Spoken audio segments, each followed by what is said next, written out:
Bonjour, aujourd'hui je ferai le bilan réflexif de mon troisième stage que j'ai fait en deuxième année à l'école Saint-Rémy à Beaconsfield. Alors, je vais commencer par la description de mon évolution sur le plan de mes compétences professionnelles. Ensuite, je vais identifier les défis que je pourrais relever lors de mon quatrième stage, qui seront, eux, accompagnés de stratégies que je vais employer pour relever ces défis. Alors, commençons avec la description de mon évolution de mes compétences. En ce qui concerne le fondement, pour la première compétence, agir en tant que professionnel, je me suis assurée tout au long de mon stage que tous les élèves se sentent bien dans ma classe et que l'environnement soit propice à l'apprentissage. Je me suis donc assurée que les élèves se respectent entre eux et me respectent moi. Et je me suis aussi assurée que le niveau de bruit était assez bas pour permettre aux élèves de se concentrer pendant les tâches individuelles et en équipe. Pour la deuxième compétence, communiquer clairement et correctement, je me suis assurée d'adapter mon vocabulaire et mon débit pour les élèves de deuxième année. Par exemple, lors d'une situation en écriture, j'ai fait un modelage avec les élèves et puisque c'était mon premier modelage avec des élèves de deuxième année, j'ai tout écrit mon texte au passé composé. Et c'est par la suite, en discutant avec mon enseignante associée, que je me suis rendu compte que ce temps de verbe-là n'avait pas encore été vu par les deuxièmes années. Alors, je me suis réajustée, j'ai changé mon modelage pour le mettre au présent et j'ai fait la rectification auprès des élèves par la suite. Pour ce qui est maintenant de l'acte d'enseigner, d'abord avec la compétence 3 qui concerne la planification. En fait, je me suis assurée de planifier des activités en fonction des besoins de mon groupe. J'ai eu un groupe qui était majoritairement composé de garçons, un groupe qui était très actif, qui avait besoin de bouger pour apprendre.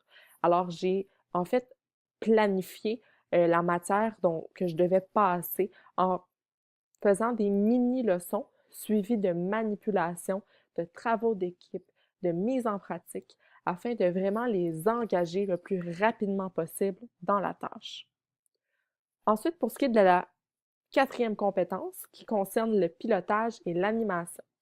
En fait, j'ai su capter l'attention des élèves. J'ai utilisé différentes techniques. D'ailleurs, le whole brain teaching que mon enseignante faisait déjà avant que j'arrive. Donc, interpeller les élèves en leur disant classe, classe sur différentes intonations et en s'attendant à ce qu'ils répondent en répondant oui, oui. À ce moment-là, c'est une bonne technique pour capter l'attention des élèves. En un seul coup, tous les élèves nous regardent et sont en silence. C'est aussi une technique que j'ai trouvée très efficace lorsqu'on n'est pas dans la classe et qu'on a besoin de l'attention des élèves. Par exemple, on fait une sortie au musée ou nous sommes au gymnase, on n'a pas toujours accès à notre bâton de pluie ou aux lumières de la classe. Alors, avoir une technique comme ça qui est efficace et qui est portative, si je peux me permettre, en fait, c'est très efficace et j'ai trouvé euh, vraiment pertinent, en fait, d'utiliser cette technique-là et ça fonctionnait particulièrement bien chez les élèves de ma classe. Aussi, pendant le travail d'équipe, pendant les travaux d'équipe ou individuels, en fait, j'ai su maintenir la concentration, mais aussi l'attention des élèves quand ils ont besoin de m'écouter lors des mini-leçons. Alors, j'ai fait ça en circulant, en touchant l'épaule des élèves qui n'étaient pas attentifs, en les interpellant. Euh, donc, j'ai vraiment utilisé différentes techniques pour essayer de capter leur attention et aussi maintenir leur concentration à la tâche. On poursuit maintenant avec la cinquième compétence, donc le processus d'évaluation. J'ai participé à la correction de plusieurs évaluations au courant de mon stage. En fait, j'ai corrigé des dictées, des examens de mathématiques, autant en raisonner qu'en résoudre. J'ai aussi corrigé plusieurs examens de français, des examens de connaissances en grammaire, des productions écrites et des examens de lecture. Maintenant, pour la sixième compétence, la compétence sur la gestion de classe. J'ai implémenté et mis en pratique plusieurs modalités qui ont permis en fait d'avoir une meilleure gestion de la classe. D'abord, quelque chose qui avait déjà été implémenté, donc que j'ai simplement mis en pratique, c'est les places flexibles. Donc, mon enseignante a en fait une, un aménagement semi-flexible dans sa classe. Donc, Les élèves, selon en fait leur équipe de couleurs, peuvent changer aux 3 jours de place dans la classe. Ça permet en fait de répondre à un besoin de bouger des élèves. Ils peuvent se déplacer, ils ne sont pas pris dans la routine de toujours être assis à leur place et il y a 5 places disponibles debout chaque jour. Donc les élèves qui ont besoin d'être debout pour être concentrés peuvent le faire en choisissant ces places-là. Euh, Aussi, lorsque je donnais des explications, je m'assurais de demander aux élèves de ne rien avoir dans leurs mains. Donc, je leur disais, on va faire un effort spécial ce matin, on va rien avoir dans nos mains. Et puis ça permettait d'avoir beaucoup plus de yeux qui étaient sur moi, en fait, parce qu'ils étaient moins occupés à jouer avec des objets dans leurs mains. Évidemment, encore une fois, avec ce type de groupe-là qui a besoin de bouger énormément, c'est pas réaliste de penser qu'ils vont pouvoir rien avoir dans leurs mains pendant 30 minutes. Hein? C'était une attente que j'avais pour eux pendant 5-10 minutes, pendant que je donnais une explication claire qui était euh, rapide. Et par la suite, ils pouvaient faire leur travail à ce moment-là s'ils avaient euh, quelque chose dans les mains, là, ça ne me dérangeait pas du tout. C'est simplement pendant l'écoute que je demandais de ne rien avoir dans les mains. Lorsque j'avais besoin que les élèves fassent une transition, je donnais ma consigne. Ensuite, ils se mettaient en transition. Après quelques instants, la transition, à mon avis, devrait être complétée. Je disais, tu es assis à ta place en silence dans 5, 4, 3, 2, 1. Et à 1, les élèves devaient être assis à leur place en silence. J'y tenais énormément. Et parfois, quand j'y pensais, je donnais des récompenses aux élèves qui, en fait, réussissaient à atteindre mes attentes, qui étaient, en fait, assis à leur place quand je me rendais, au fait, à 1. J'ai aussi implémenté, en fait, des affiches pour les toilettes. J'ai eu un problème de toilette. Les élèves voulaient absolument aller à la salle de bain à tout moment lors de mes explications et ils me dérangeaient en levant la main. Et moi, je pensais qu'ils voulaient passer un commentaire ou poser des questions sur ce que j'étais en train de dire, mais souvent, c'est simplement pour me demander est-ce que je peux aller à la salle de bain. Alors, j'ai créé un outil qui était très visuel, une petite affiche que les élèves avaient dans la classe. Et je la mettais, en fait, elle avait 2 côtés, et je la mettais du côté correspondant. Alors, lorsque je donnais des explications, j'allais tourner l'affiche qui était écrite « Ce n'est pas le moment ». Alors, à ce moment-là, les élèves savaient que ça ne sert à rien de le demander, la réponse va être non. Ce n'est pas le moment d'aller à la toilette. Là, je donne des explications. Et ensuite, lorsque les élèves étaient mis en équipe pour travailler ou faisaient du travail individuel, je pouvais tourner la fiche à « Je peux demander ».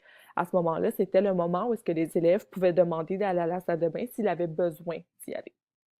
Ah, donc, cette affiche-là, cette stratégie-là m'a permis de contrôler les demandes et comme ça, j'avais l'attention des élèves pendant mes explications. Je vais aussi montrer des photos de l'aménagement flexible de la classe. Alors, on voit à gauche, en fait, les 2 tables hautes. On a 5 tables hautes qui sont accompagnées de bancs où est-ce que les élèves peuvent s'asseoir, un peu style table bistrot. Donc, ils peuvent s'asseoir au courant de la journée ou rester debout. On a aussi le coin lecture qui est complètement en haut à droite.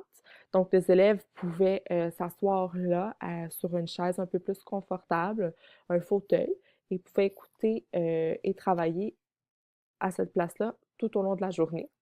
Et aussi, il y avait la table basse qui était complètement à l'avant de la classe, qu'on voit dans le coin inférieur droit.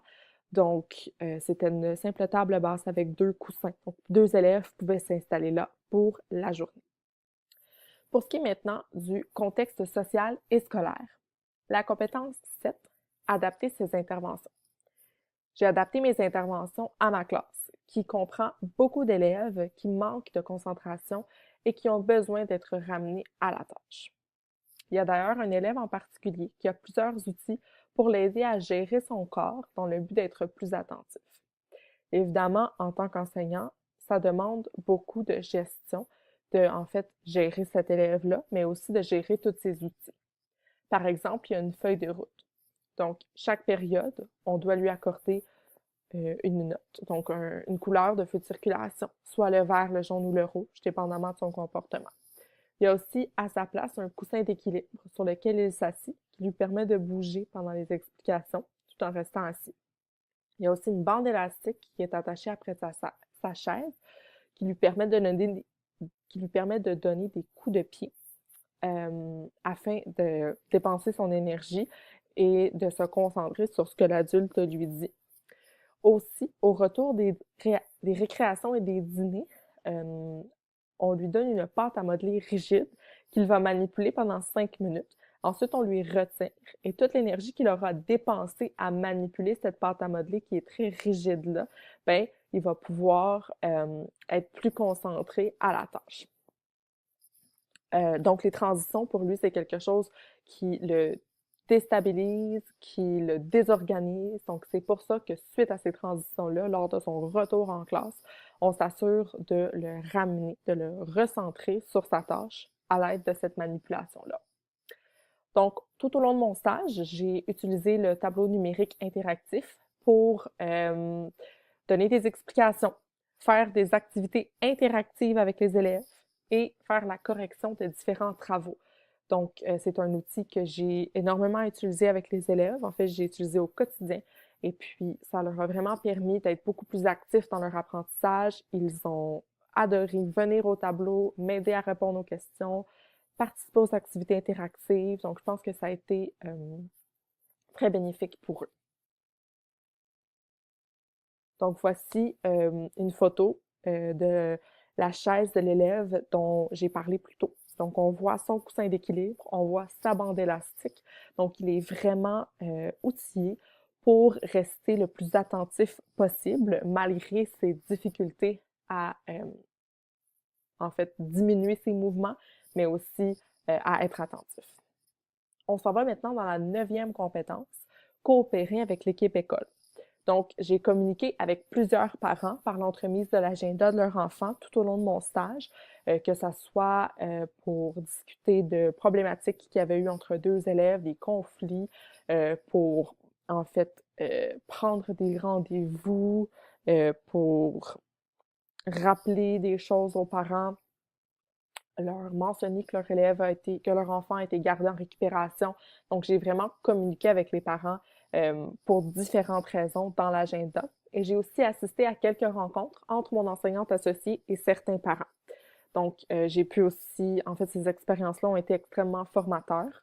Puis, ça m'a permis de voir comment est-ce que mon enseignante associée gérait et s'organisait pour être prête, en fait, à ces rencontres-là avec les parents. J'ai aussi, en fait, travaillé de concert avec l'équipe pédagogique pour la 10e compétence. Donc, j'ai travaillé principalement avec l'orthopédagogue pour aider certains élèves en lecture et en résolution de problèmes en mathématiques. Donc, parfois, elle prenait certains élèves ciblés et elle les amenait avec elle dans son local. Et d'autres fois, elle est même venue animer dans la classe des résolutions de problèmes en mathématiques. J'ai aussi travaillé avec la technicienne en éducation spécialisée principalement pour l'élève, évidemment, dont j'ai parlé plus tôt, qui avait des problèmes d'attention assez graves, mais aussi, on a eu un conflit qui a pris beaucoup d'ampleur. Donc, j'ai discuté avec elle pour essayer d'outiller les élèves à régler ce conflit-là. Finalement, pour ce qui est de l'identité professionnelle, donc la 11e compétence, s'engager dans une démarche de développement professionnel, et la 12e, agir de façon éthique. Je me suis assurée d'être à l'écoute des rétroactions qui m'ont été données par mon enseignante associée et ma superviseure de stage, tout en m'assurant de mettre en pratique les conseils qui m'ont été donnés pour m'améliorer, que ça soit dans la manière que j'explique, la manière dont je gère ma classe, dont je gère certaines situations. On m'a donné des rétroactions que j'ai vraiment pu mettre en pratique, qui m'ont permis de m'améliorer, des rétroactions que je vais avoir avec moi dans mon bagage toute ma vie, qui vont me permettre d'être une meilleure enseignante jour après jour. Et ces rétroactions-là, ces observations-là, je les note tous et je les garde avec moi tout au long de ma formation et même lorsque je serai enseignante, afin de me rafraîchir la mémoire sur ce qui m'a été dit auparavant et de toujours essayer de m'améliorer en mettant en pratique les conseils qui m'ont été donnés. D'ailleurs, je vais maintenant identifier des défis et des propositions de stratégies pour relever ces défis-là. Donc, mon premier défi concerne la compétence 4. Donc, pour ce qui est du pilotage et de l'animation. Donc, lorsque je corrige des travaux avec les élèves, surtout au premier cycle, en fait, c'est important de m'assurer que les élèves, euh, en fait, est-ce qu'ils ont obtenu la bonne réponse? Et est-ce qu'ils ont compris leur erreur s'ils n'avaient pas obtenu la bonne réponse? Donc, une des stratégies qui m'a été proposée, vraiment pour m'assurer que le travail a bien été corrigé par les élèves et que les erreurs commises ont été comprises, euh, il faut les questionner, ces élèves-là. Donc, as-tu obtenu cette réponse-là? Comprends-tu ton erreur? Comment vas-tu procéder la prochaine fois pour ne pas refaire cette erreur-là? Pour ce qui est maintenant de mon deuxième défi, il concerne la compétence 6, donc la gestion de classe. Euh, Ça a été un défi pour moi à ce stage-ci, puisque j'avais des élèves qui étaient très actifs. Donc, maintenir le silence des élèves pendant les transitions, ça a été un grand défi pour moi. Donc, je vais continuer à tenter de m'améliorer dans cette compétence-là, mais spécifiquement le silence lors des transitions. Et une stratégie que je vais utiliser, c'est de varier les techniques que je vais utiliser selon le groupe pour voir laquelle est la plus efficace.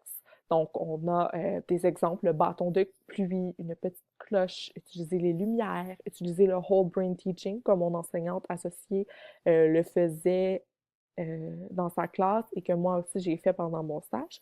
Et une autre stratégie que j'ai utilisée parfois, mais que j'oublie d'utiliser et qui est très efficace. En fait, il a été très efficace pour le groupe que j'avais, c'était d'utiliser le renforcement positif.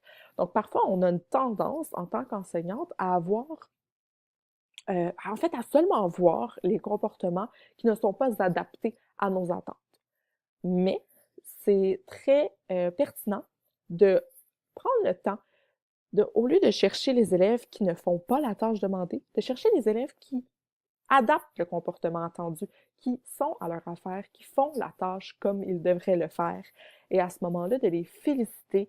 Dans ma classe, il y avait un système de points d'étoiles. Donc, tu fais bien ton travail, je te donne une étoile, puis ensuite, avec les étoiles, ils peuvent s'acheter des récompenses. Mais de les féliciter verbalement, de leur donner une étoile, des petites choses comme ça qui, au fond, coûtent rien, qui prennent peu de temps à mettre en place, mais qui font un travail exceptionnel. Quand je félicite un élève, tout de suite, j'en ai 5 autres, 6 autres qui vont se mettre à leur affaire et ça fait une réaction en chaîne de comportement réajusté. Alors, c'est ce qui est pour mon bilan réflexif de mon troisième stage en deuxième année. Merci beaucoup.